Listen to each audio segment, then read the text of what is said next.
First off, I want to ask you a question. What is the event that brought us here today? Well, this is our Veterans Day celebration, and for the past 2 years now, we have come to this community, and I'm going to ask you to explain what the community is. And we are so excited as the Rotary Club of Houston to be actually serving veterans rather than handing money out or doing something that we're not meeting the people that we're so happy to say thank you to. We, as citizens of Houston, citizens of the United States, are so grateful to the veterans of the Army, Navy, Air Force, Coast Guard, and Marine for saving our lives and saving our liberty, saving our freedom. And we're all in this together. So we want to say thank you in this meeting that we can bring those supplies, those household goods, clothing, etc., to fill some unmet needs of the veterans. And we're in a special location that was built to recognize veterans and serve as a home for veterans. Can you tell us where we are here right now? And Are we rolling? yeah. Well, my involvement in this place, U.S. Vets, came through unexpected hardship. I am a person who has worked in the entertainment industry all of my life since I was 4 years old. I was brought up in it. My mother is an internationally recognized gospel singer. Gospel singer. Yes, her name is Barbara Johnson Tucker. And the song that she's most recognized for all around the world, she's been around the world about 15 times now behind that one song. It's entitled Order My Steps, written by Mr. Glenn Burley. She's the original recording artist, and I produced the original recording. We didn't know that it would be re-recorded by 19 other artists since then. And the Gospel Music Workshop of America recorded a version of it that was nominated for a Grammy Award. So my involvement coming here was because my life turned upside down unexpectedly in 2020. And I was homeless. As a matter of fact, for a period of time, I lived under a bridge right behind the junior high school that I went to, Albert Thomas Junior High School on Selinsky. I lived under the bridge where I used to cut class sometimes for 9.5 months with a cat. During that ordeal, I, unfortunately, was arrested and put in jail. When I went to the Harris County Jail, they put me in a place called Brothers in Arms. I had no idea there was such a place within the jail. But Brothers in Arms, the analogy would be to be placed, instead of in confinement, in a confinement facility like being in jail. It was like being put in the Waldorf Astoria of jail. And it's a place for veterans only, where you get your benefits, where you learn trade, you learn interaction in social settings. They teach you so many things there.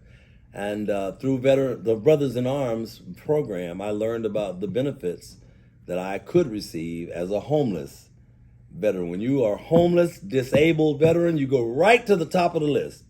And so I qualified due to all the hardships I experienced, and I got to U.S. Vets, where it's a community that is designed for veterans who served with people who want to serve the veteran. And so this community has afforded me the opportunity to get my feet under me again. I'm back involved in the entertainment community. I'm also in the ecumenical community as a minister, 19 years. And I have now landed at a place where I'm with a shepherd who's leading me and guiding me in the way I need to go to get from here to the finish line. I'm grateful for everything that's happened. But this place, more than just the services and the goods, it is the fellowship that you all provide when you come to us on occasions like this, the interaction with those people in the community who are significant individuals. You don't get to see them every day, but when you take time out of your busy lifestyle, your schedule, and from your families to come and interact with us personally and serve us, it not only warms the heart, but it restores our faith in humanity, because we've been beaten, we've been talked about, we've been put out, we've been treated like the least of these. And We're not the least of these. We were the best of the best. And some people forget that from time to time. Your mother, is she still alive? Oh, yes, I just talked to her on the phone a little So while ago. please tell her that it was determined by my parents that when Billy Graham was very popular, he had a singer called George Beverly Shea. Yes, sir. I was to go in that line of business and to replace George Beverly Shea for the next wave of evangelists. And the song I loved the best at that time was, "O Lord my God, when I as awesome wonder, consider all, and how great thou art." So it's a very small world. How did you two meet? We met under, I remember the time we met because I left a signature behind, which you'll hear about. This was probably 20 years ago. 1998. 1998. We met by chance in a matter of nanoseconds when he came to my place of business. My place of business is called the Bentab Hospital, where a lot of trauma, a lot of people who have no options are brought there by ambulance, sometimes by private car. And I took one look and said, we're dealing with nanoseconds before life is gone. And I took this gentleman to the operating room and made a unique incision, which is my signature. And so I recognized that time when we met suddenly out of unusual circumstance. It, as Dr. Mattox described, was an unusual circumstance, but it was not a perchance happening. It was not an accident. It was a divine appointment because I'm on a mission from God and have been for quite some time. My life is ordered by His word. And so in the pursuit of what I am on the way to do, I had to come through that territory. And Dr. Mattox, from my vantage point, when what happened to me happened, I was out late at night in the southwest part of town, off of Bel Air and Rampart, and I passed by a gentleman on the street of Hispanic descent who asked me, hey, Migo, you got a light? And I said, no, I don't smoke. When I said that, he pulled out a knife and said, give me your money, man. And I resisted. He had two other friends nearby, and they accosted me. I fought him off as long as I could, but he stabbed me 4 times with that knife. One punctured my lung. And when my lung got punctured in the midst of the struggle, I was fading because my wind was going out. I couldn't breathe. Just then a car turned the corner really, really fast and the wheels screeched. The bright lights hit us all in the face and they got scared because they thought it was the police. So they ran away and I was able to scamper then to the closest place where I saw a light on. It was a gym where they do gymnastics and had all the gymnastic stuff like Simone Biles and them do. That guy lived in his place. And I got to that place and knocked on the door and then I passed out on the sidewalk. He came to the door, saw me. I said, please call the police. He said, oh yeah, I'm gonna call the police. Big black guy at my door at 2 o'clock in the morning, yes. But he called the police and they got there just in the nick of time, got me to the hospital. And when I got to the shock room 4, they had what I call the dream team. It was the best team of doctors that the #1 trauma hospital in the country had to offer. They were on duty that night in the room that God put me in, and I got to be with the Larry Bird of all the guys. He's the quintessential thoracotomy, thoracic surgery man. He's the guy. And so Dr. Mattox, like he said, performed that procedure on me. When I came to, well, actually, I remember before I passed out permanently in the operating room, I remember them putting the tubes in my side. I heard all the banter going on in the room. I could see this white light. I was going toward this white light. I was fading fast.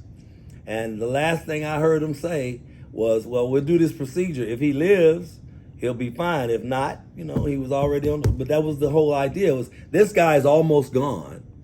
And my procedure would allow him, if he restores, to have a normal lifestyle. Because I was very athletically inclined, and I am. By him doing what he did, not only did he save my life, but he gave me restored, renewed life. And I've taken advantage of every opportunity in society since then. So I owe him a debt of gratitude, and to see him today made me cry, because I've been wanting to see him for a very long time.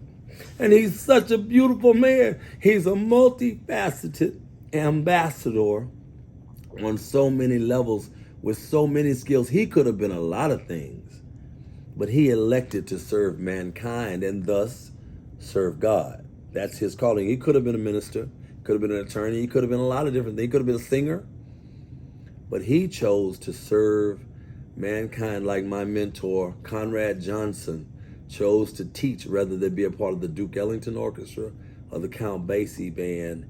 And he mentored me as his MC for 19 years in his big band. So I'm grateful for the brilliance and for the benevolence of this great man. And then he's got a great sense of humor. He's a funny guy. You don't find that often. And this day is a day that I rejoice, because I got a chance to see face to face the man that gave me a new lease on life. That's my story, and I'm sticking to it. Now, for the record, I have become in society a radio personality from The Choice 90.9 KTSU, Houston, the pride of Texas Southern University. I'm also a 2-time Emmy Award nominee, once for the Houston Grand Opera production Tremonisha, and once for the Channel 11 documentary High Notes, A Journey Home, chronicling the international jazz recording careers of Joe Sample, rest his soul, Everett Harp, and Ronnie Laws, all from 5th Ward, Houston, Texas, who are internationally recognized recording artists. It won an Emmy Award. And I'm Grammy nominated for my mother's song, Order My Steps, which I produced originally, and a version that the Gospel Music Workshop of America recorded, was nominated for a Grammy, but they didn't change anything. So we get some credit there. From the time my patient hit the Bentob door until the time a knife was in my hand and I was cutting was less than 90 seconds. You cannot achieve that almost any place else in the world, because we recognize that time is of essence. And then we went to the operating room. We did that in the emergency room. And then we got control. We got the ventilation going again with the operating room, took care of the lung injury, the other chest wall injuries, and moved on. This day was fortuitous. Neither of us knew this is not arranged, and I stood up to welcome the veterans for what they have done for all of us citizens. And I put the microphone in my hand when suddenly my former patient stood up and interrupted my greeting, and I lost He saved my life. That's Dr. Matt. I know him. When I was in recovery, after the surgery and everything, and I'm in recovery, I was in a room with another gentleman that was a radio colleague of mine who was in that hospital, Bobby O'Neill, God rest his soul as well. There were doctors that were Bobby's team that were in the room talking with him. When Dr. Mattox and his team came in the room, that was my first indication of just how well respected this man is, because they were competent, and I could hear them discussing Bobby's condition, his prognosis, and what the next steps were for him. But when Dr. Mattox walked in that room, you could have sworn the Queen walked in the room, because everybody bowed and paid homage to this great man And again, I'm just a patient in the bed going, what just happened? But you could tell they got out the way and parted the sea to let Dr. Mattox come in. And he had a bunch of interns that were with him, and he was explaining to them the way you make rounds and the way you check on your patients and all. But everybody was, E.F. Hutton says, and every word that came out of his mouth, they were hanging on it. And I marveled at, these are good doctors here. But when he walked in the room, it's like Michael Jordan came to the basketball court and everybody stopped playing to watch Mike. Well, we're very happy that Dr. Mattox is the president of the Rotary Club of Houston, and it's the old story of he wrote the book.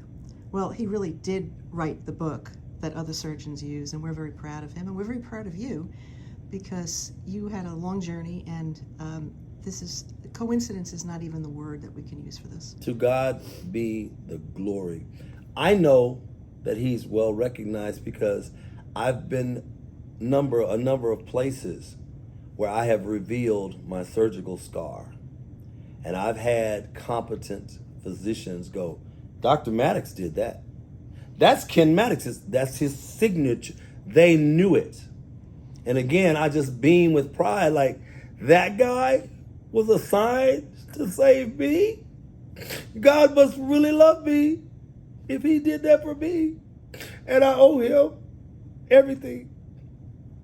My life doesn't belong to me anymore. I'm his. Let me ask you a technical question. We now are recorded on tape. I don't know what happens to that tape. It could be that the Houston Chronicle learns of this story or somebody else. Can the Rotary Club of Houston and the owner of this tape share this interview with those individuals? Doc, I'm already a public person. And I don't have any qualms at all about my image, my likeness, or my voice being shared in whatever circles that the Rotary feels is beneficial to mankind or its organization and its purpose going forward. Please, by all means, you have my permission. I went to college on a music and ministerial scholarship with a plan to be a missionary somewhere around the world, or maybe a singer.